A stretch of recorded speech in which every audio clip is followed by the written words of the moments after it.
Assalamualaikum warahmatullahi wabarakatuh.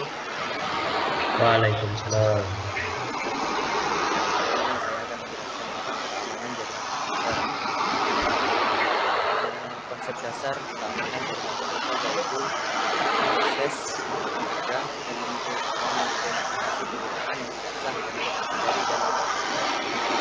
Tujuan dari keamanan jaringan komputer adalah untuk mengantisipasi resiko jaringan komputer berupa untuk ancaman fisik maupun logik, baik langsung ataupun tidak langsung, yang mengganggu aktivitas penduduk dalam jaringan komputer. Elemen utama pembentuk keamanan jaringan. Tembok pengamanan atau bisa disebut juga firewall, baik secara fisik maupun maya, ditaruh di antara piranti dan layanan jaringan yang digunakan, serta orang-orang yang akan membuat data. Kedua, rencana pengamanan yang akan diimplementasikan bersama dengan selainnya untuk menjaga agar sistem tidak bisa ditembus dari luar. Itu ancaman keamanan jaringan komputer. Dari fisik bisa berupa pencurian hardware komputer atau perangkat jaringan, kerusakan pada komputer dan perangkat komunikasi jaringan, web tapping, dan bencana alam. Pada bagian logik bisa berupa kerusakan pada sistem operasi atau aplikasi, bisa berupa virus ataupun spoofing. Beberapa bentuk ancaman jaringan komputer. Spoofer, yaitu peralatan yang dapat memonitor proses yang sedang berlangsung. Spoofing, penggunaan komputer untuk meniru dengan cara menimpa identitas atau alamat IP. Remote attack, segala bentuk serangan terhadap suatu mesin di mana penyerangnya tidak memiliki kendali terhadap mesin tersebut karena dilakukan dari jarak jauh di luar sistem jaringan atau media transmisi. Kondisi dari software atau hardware yang bisa diakses oleh pemakai yang tidak memiliki otoritas atau meningkatnya tingkat pengaksesan tanpa melalui proses otorisasi. Phishing, perilaku menjadikan sistem pengamanan telepon melemah. Hacker, orang yang secara diam-diam mempelajari sistem yang biasanya sukar dimengerti untuk kemudian mengelolanya dan men-share hasil uji coba yang dilakukannya. Hacker tidak merusak sistem. Sedangkan untuk hacker hampir sama seperti hacker, hanya saja kalau hacker itu dia tidak merusak sistem, sedangkan cracker ini merusak. Ciri-cirinya yaitu dia bisa membuat program C atau C++ atau Perl dengan memiliki pengetahuan TCP atau IP, menggunakan internet lebih dari 50 jam per bulan, menguasai sistem operasi Unix atau TLS, suka mengoleksi software atau hardware lama, berhubung ke internet untuk menjalankan aksinya, melakukan aksinya pada malam hari dengan alasan waktu yang memungkinkan, jalur komunikasi tidak padat, dan tidak mudah diketahui orang lain. Cracker melakukan serangan ada beberapa faktor. Yang pertama, spite, dia kecewa atau ingin balas dendam. Yang kedua itu sport, dia ingin melakukan sebuah petualangan. Yang ketiga, dia ingin mendapatkan profit, keuntungan dari imbalan yang diberikan oleh orang lain. Curiosity, mencari perhatian, ada juga dengan alasan politik. Faktor penyebab resiko keamanan jaringan komputer. Yang pertama, kelemahan manusia atau human error. Yang kedua, kelemahan perangkat keras komputer. Yang ketiga, kelemahan sistem operasi jaringan. Yang keempat, kelemahan sistem jaringan komunikasi. Metode penyerangan yang dilakukan itu eavesdropping, mendapatkan duplikasi pesan tanpa izin, mass querying, mengirim atau menerima pesan menggunakan identitas lain tanpa izin. Yang ketiga, message tampering, mencegat atau menangkap pesan dan mengubah isinya sebelum dilanjutkan ke penerima sebenarnya. Replaying, menyimpan pesan yang ditangkap untuk pemakaian berikutnya. Denial of service, membanjiri saluran atau sumber lain dengan pesan yang bertujuan untuk menggagalkan pengaksesan pemakai lain. Teori serangan, interruption, yaitu suatu sistem diserang sehingga menjadi tidak tersedia atau tidak dapat dipakai oleh yang berwenang. Contohnya kerusakan atau modifikasi terhadap piranti keras atau saluran jaringan. Yang kedua, interception, yaitu user yang tidak berhak atau yang unauthorized mendapatkan akses file. Contohnya penyadapan terhadap data dalam suatu jaringan. Yang ketiga, modification, yaitu user yang tidak berhak tidak hanya mendapatkan akses, tetapi juga dapat mengubahnya. Contoh pengubahan nilai pada file data, memodifikasi program sehingga berjalan dengan tidak semestinya, dan memodifikasi pesan yang sedang ditransmisikan dalam jaringan. Yang keempat, fabrication, yaitu user yang tidak berwenang menyisipkan objek palsu dalam sistem. Contoh, pengiriman pesan palsu kepada orang lain. Pengendalian satu bisa dibatasi dengan membuat tindakan akses, melakukan pembatasan sehingga mencegah peluang penembusan oleh pemakai yang tidak diautorisasi. Misalnya pembatasan login, pembatasan jumlah usaha login, tingkat akses yang diizinkan, yaitu bisa read, write, atau execute. Mekanisme kendali akses, yaitu melakukan user authentication atau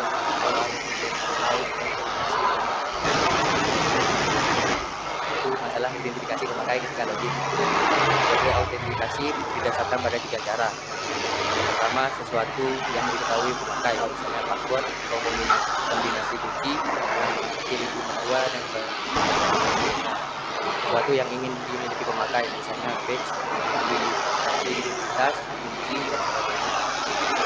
Sesuatu mengenai ciri pemakai, misalnya sidik jari, sidik suara, foto, tanda tangan.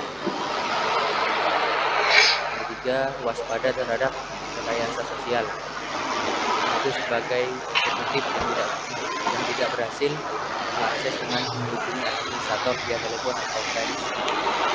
Mengaku sebagai administrator yang perlu mendiagnosa masalah network dengan mendiagnosa masalah network end user via email, kontak atau surat.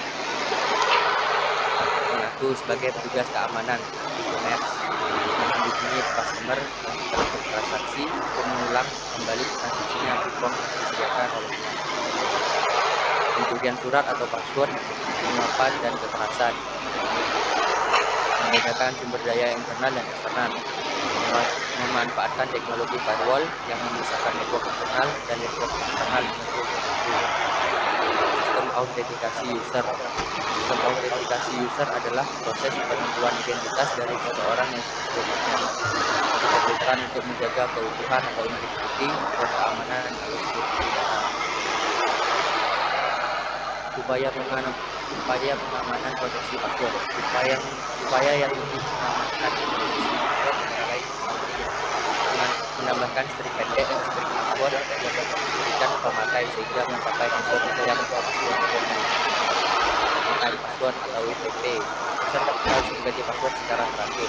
User dapat satu buku berisi daftar password setiap kali melakukan login. User menggunakan password berikutnya yang terdaftar password. Tantangan tanggapan atau challenge respon. User diberi kebebasan memilih suatu algoritma, misalnya H93. Jika user login, komputer menuliskan wilayah tempat 3. Dalam kasus ini, user mengetik angka 27 agar login berhasil. Algoritma dapat berbeda di pagi, sore, dan hari berbeda, di terminal berbeda, dan di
file sistem informasi, program pelatihan user, dan kebijakan akses network.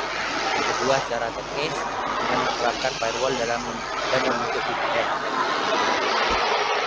Konsep firewall. Firewall adalah sistem atau sekelompok sistem yang menetapkan kebijakan kendali akses antara dua jaringan. Secara prinsip, firewall dapat dianggap sebagai sepasang mekanisme yang memblok lalu lintas dan yang mengizinkan lalu lintas jaringan. Firewall digunakan untuk melindungi jaringan dari serangan jaringan pihak luar. Firewall tidak dapat melindungi dari jaringan tidak melalui firewall, serangan dari seseorang yang berada di dalam jaringan Anda, serta dari program-program aplikasi yang ditulis dengan Anda.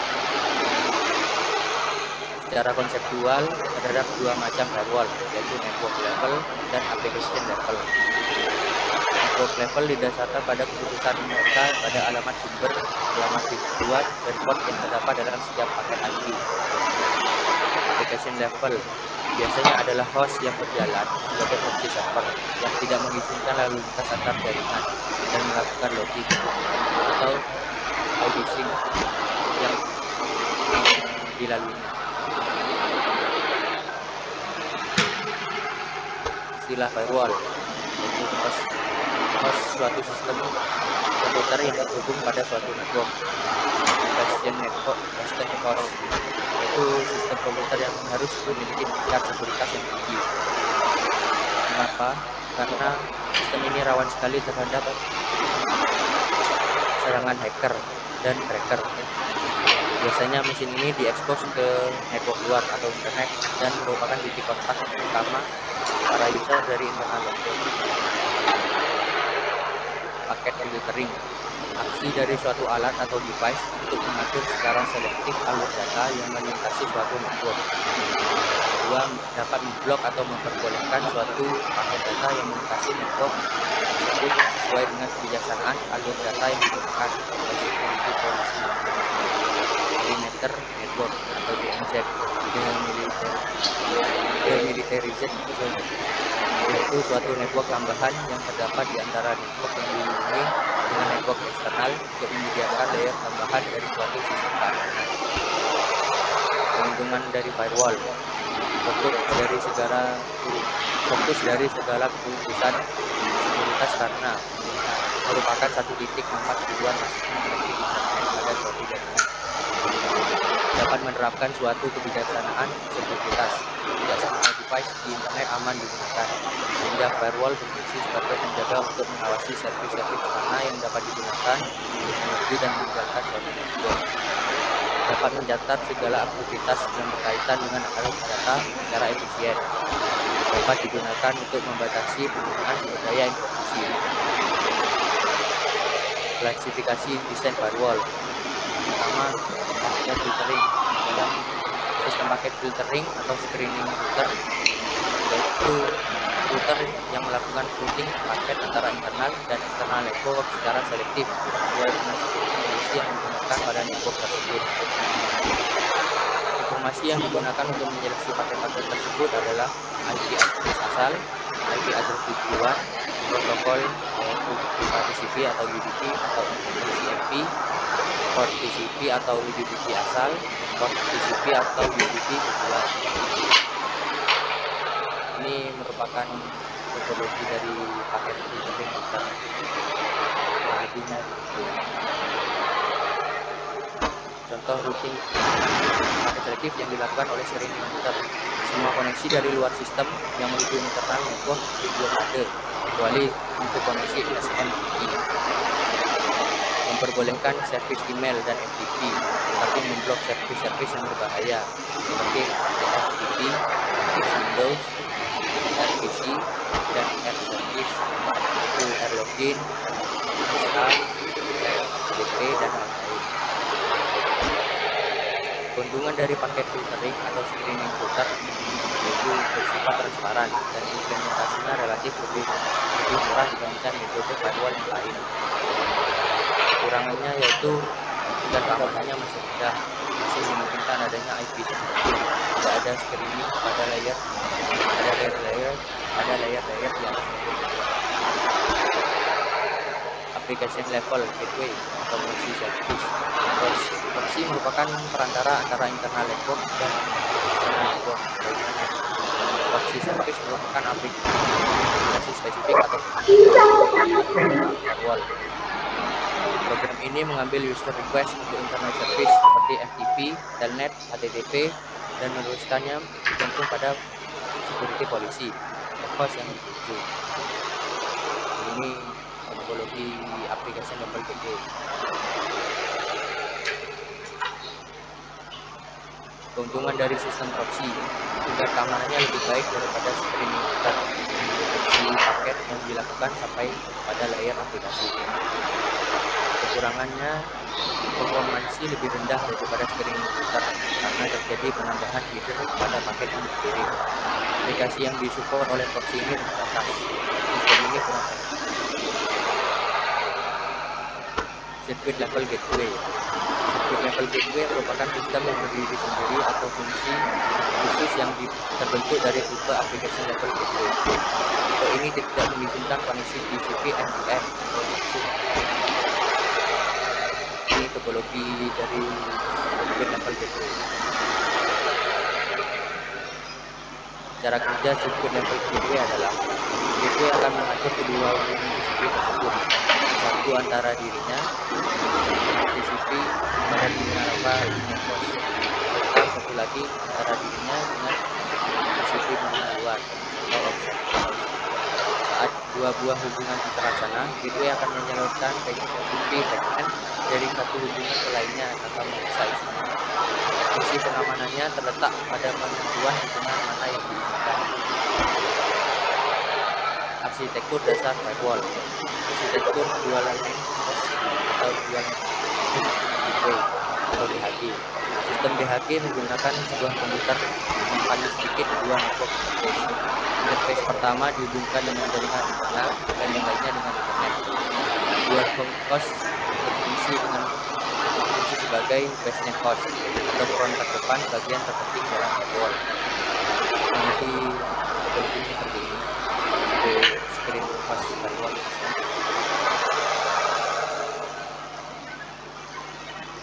Screen host atau screening host gateway SHG. Pada topologi SHG, fungsi firewall dilakukan oleh sebuah screening router dan basenet host. Router ini dikonfigurasi sedemikian sehingga akan menolak semua traffic kecuali yang ditujukan pada basenet host, sehingga pada traffic internal tidak dilakukan pembatasan. Dengan cara ini, setiap client service pada jaringan internal dapat menggunakan fasilitas komunikasi standar dengan internet tanpa harus melalui proxy. Topologi untuk screening host firewall.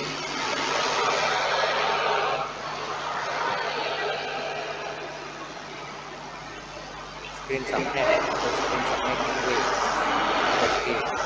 Firewall dengan arsitektur screen subnet menggunakan dua screening router dan jaringan tengah atau perimeter network antara dua router dan ketepatan kelebihan susunan ini akan terlihat pada waktu optimasi penempatan server. Topologinya seperti itu.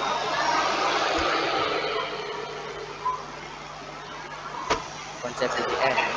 VPN itu sebuah private network atau jaringan pribadi maya, sama dengan jaringan pribadi atau private network. Pada umumnya, di mana suatu jaringan komputer atau suatu lembaga atau suatu perusahaan di suatu daerah atau negara terhubung dengan jaringan komputer dari satu grup perusahaan bersama di daerah atau negara lain. Perbedaannya hanyalah pada media penghubung antar jaringan, yaitu pada private network, media penghubungnya masih milik perusahaan atau grup itu sendiri. Pada VPN atau virtual private network, media penghubungnya adalah jaringan publik seperti internet. Cara membentuk VPN. Yang pertama, tunneling. Pada VPN ini dibuat dengan suatu tunnel atau lorong dalam jaringan publik untuk menghubungkan antara jaringan yang satu dan jaringan lain dari suatu grup atau perusahaan yang ingin membangun jaringan tersebut. Seluruh komunikasi antar jaringan pribadi akan melalui tunnel ini. sehingga orang atau user dari jaringan publik tidak memiliki izin untuk masuk, tidak akan mampu untuk membaca, melacak, atau mencuri data yang masih. Ada beberapa metode tunneling yang umum dipakai, di antaranya IPX to IP tunneling, TCP to IP tunneling. Untuk IPX to IP tunneling itu biasanya digunakan dalam jaringan VPN novel. Jadi dua jaringan novel yang terpisah tetap dapat saling melakukan komunikasi data melalui jaringan publik internet melalui tunnel ini, tanpa khawatir akan adanya gangguan pihak ketiga yang ingin mengganggu atau mencuri data. Pada IPX to IP tunneling ini, mana data dengan protokol IPX atau standar protokol novel akan dibungkus terlebih dahulu oleh protokol IP, sehingga dapat melalui tunnel ini pada jaringan publik. PPP to IP tunneling sama halnya untuk PPP to IP tunneling, di mana PPP protokol ini menggunakan isolated oleh IP protokol. Beberapa vendor hardware router seperti Cisco, Siva, Webco sudah mengembangkan kemampuan VPN dengan teknologi tunneling pada hardware mereka. Firewall, IP hiding atau mapping. Kemampuan ini mengakibatkan IP address dalam jaringan dipetakan atau ditranslasikan ke suatu IP address baru. Dengan demikian, IP address dalam jaringan tidak akan dikenali di internet. Privilege limitation tidak dapat membatasi para user ke dalam jaringan sesuai dengan autorisasi atau hak yang diberikan kepadanya. Misalnya user A hanya boleh melakukan akses webpage, sedangkan user B hanya boleh mengakses webpage, email, dan news. Outside limitation tidak dapat membatasi para user dalam jaringan hanya untuk mengakses ke alamat-alamat tertentu di internet di luar jaringan mereka. Outside limitation kadang-kadang kita masih memperbolehkan orang luar untuk mengakses informasi yang tersedia dalam web server dalam jaringan mereka. Selain itu, tidak diperbolehkan atau memang sama sekali tidak diizinkan untuk mengakses dua komputer yang berhubung. Password atau encryption authentication. Beberapa user di luar jaringan memang diizinkan untuk masuk ke jaringan kita untuk mengakses data dan sebagainya. Terlebih dahulu harus menggunakan password khusus dan terautentikasi. Sekian dari presentasi saya, kurang lebih benar. Assalamualaikum warahmatullahi wabarakatuh.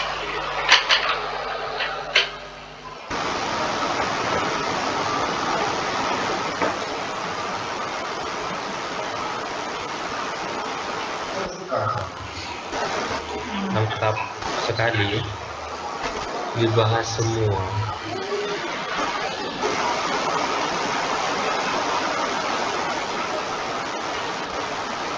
Mas Anton, Iya Pak. presentasinya dikupas semua ya, teorinya ya, tapi tidak fokus, tidak fokus. Jadi misalnya di situ kan banyak topik itu dibahas firewall. Sebenarnya kalau sampean itu fokus pada satu topik, firewall misalnya ya, satu topik saja, tapi sampean tuh jelaskan bukan hanya tulisan, tapi juga diberi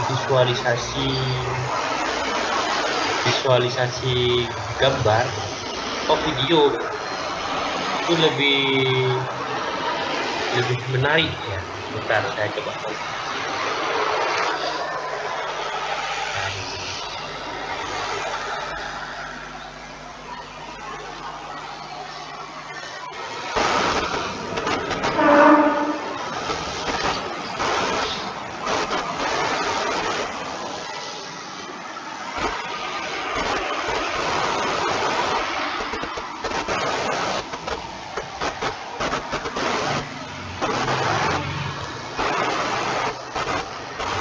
Kementerian Pendidikan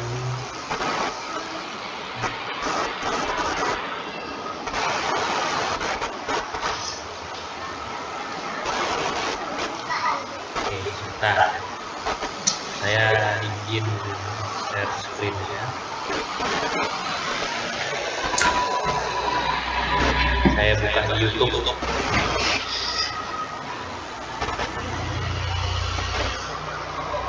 Ini contoh visualisasi dan membahas tentang firewall ini ya. Ini coba saya buka. Sebagai sebuah jaringan yang diintegrasikan.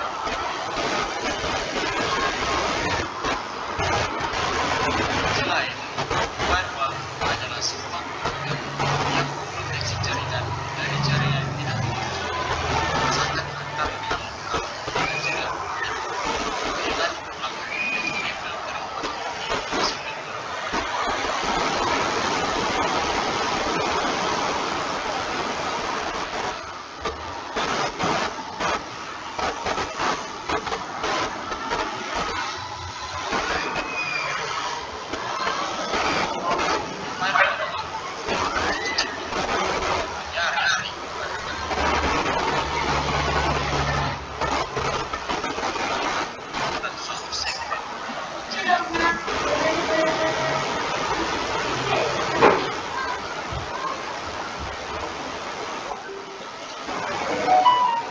Pakai Trojan horses, virus, spyware untuk memasuki sistem lebih. Nah, itu yang bisa berhasil masuk ke pesan itu.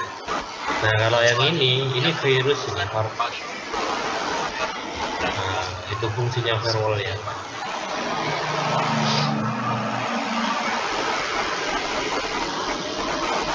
Visual seperti ini yang saya maksudkan, yang saya inginkan.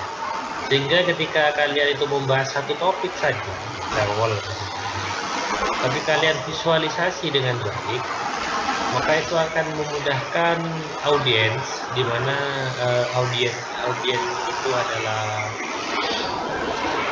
teman-teman kamu sendiri gitu ya.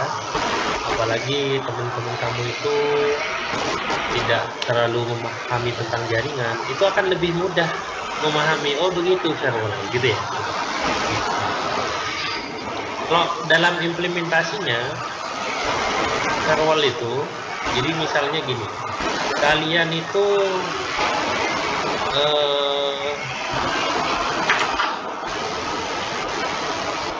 mempunyai dua komputer. Kita katakanlah komputer A, komputer B gitu. Kita set komputer A IP address-nya 192.168.1.1, terus yang satunya 192.168.1.2. Anggap lebih gitu. Dihubungkan menggunakan kabel cross ya, perkabelannya cross. Kita tidak menggunakan switch ya, kita hubungkan saja langsung.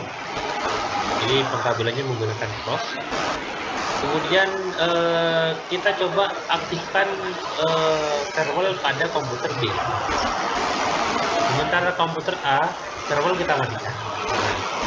Itu kalau misalnya kita ping ya, ping ke IP komputer satunya dari A ping ke B, itu tidak akan bisa, itu tidak akan ketemu, itu tidak akan bisa.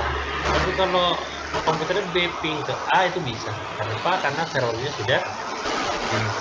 Itu salah satu bentuk implementasi ya. Kalau misalnya penjelasan itu hanya kita buat dengan tulisan, nggak buat gitu ya. Dibandingkan dengan kita membuat visual, kita buat sebuah gambar PC gitu. Seperti saya menjelaskan teknik routing gitu. Jadi itu kan pergerakannya kan ada. Nah kayak gitu, kita buat dua PC dengan IP address, dengan kabel.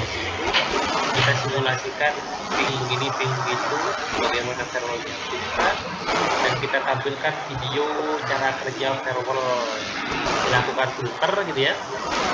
Kalau itu pesan, kalau loss, kalau itu virus akan dibuang dan lain sebagainya. Jadi yang dijelaskan Mas Anton sudah bagus, cuma tidak fokus gitu aja. Jadi keamanan jaringan itu luas dan definisinya sudah dicantumkan semua oleh Mas Anton, termasuk VPN ya, yang seharusnya itu minggu depan itu sudah dicantumkan dan dicoba untuk dijelaskan semua. Sudah bagus ya, bagus. Saya tidak memberikan negatif, saya memberi apresiasi. Hanya saja tidak fokus penjelasannya. Yang saya maksudkan adalah ambil satu topik, fokus di situ, terus buatkan visualisasi, dibuat semudah mungkin orang lain memahami apa yang kita mau sampaikan. Nah, begitu, Mas Anton. Nah, gitu ya. Gimana?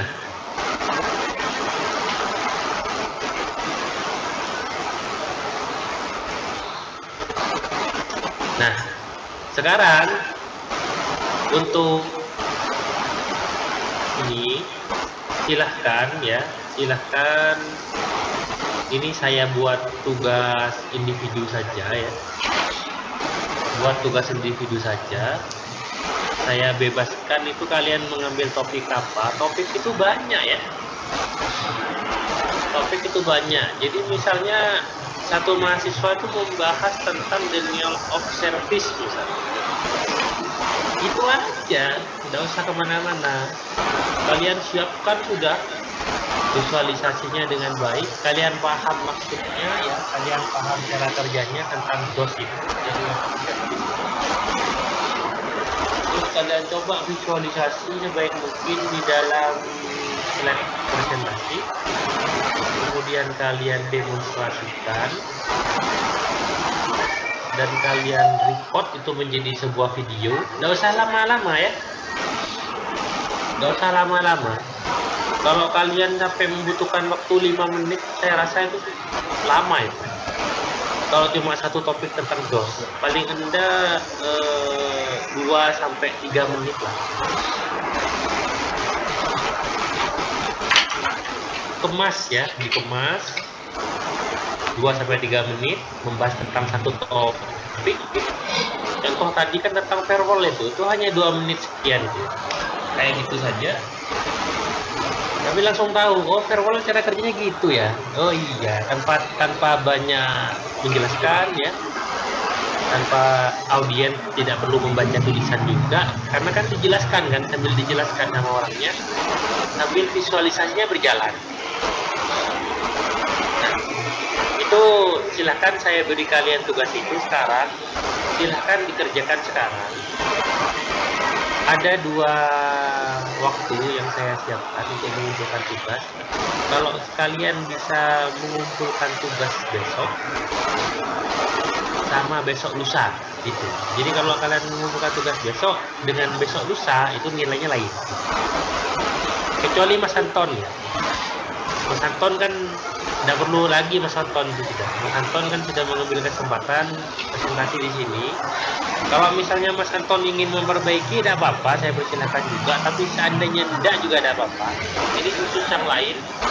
Sekaligus saya ingin menganalisa keaktifan kalian ini sebenarnya aktif semua apa tidak sih, kan gitu ya. Atau jangan-jangan ini 111 orang yang hadir sekarang ini masuk Zoom-nya tapi orangnya tidur gitu ya, atau sedang tidak di lokasi, kan saya tidak tahu. Silahkan dikerjakan sekarang, selesai sekarang juga bagus ya. Misalnya kalian selesai jam 5 sore, silahkan langsung dikumpulkan. Saya ini kalian belum punya grup WA ya, saya nanti minta bantuan Mas Ibnu untuk membuatkan grup WA, nanti dimasukkan semua nomor kalian di grup tersebut, nanti tugasnya dikirim di sana. Oke, ada pertanyaan?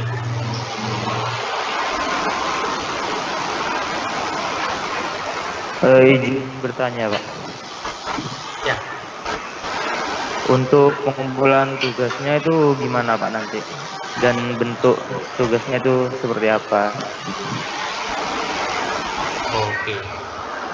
Sebenarnya barusan sudah saya jelaskan. Jadi bentuk tugasnya itu, pertama anggaplah kalian ambil topik tentang firewall gitu ya, anggap. Kemudian kalian tuh sudah tahu cara kerjanya gitu ya. Kalian siapkan visualisasinya. Visualisasi itu banyak cara ya. kalian bisa ambil di YouTube, silahkan, tidak apa-apa. Atau kalian buat visualisasi sendiri, dibuat di PowerPoint bisa. Habis itu setelah selesai semuanya, semua sudah siap, penjelasannya sudah kalian paham dan sudah jadi, kalian coba presentasikan kurang lebih sekitar 2-3 menit dalam bentuk video. Itu yang pertama. Kemudian yang kedua, kumpulkan di mana? Di WhatsApp group. Nanti dibuatkan sama Mas Ibnu. Mas Ibnu hadir? Oke, Pak. Nah, itu orangnya. Iya. Nah, nanti dibuatkan. Jelas ya?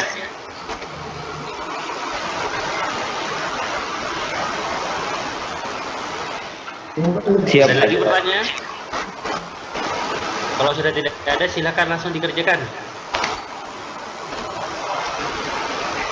Oke, sesi ini saya tutup. Sekian dari saya. Assalamualaikum warahmatullahi wabarakatuh.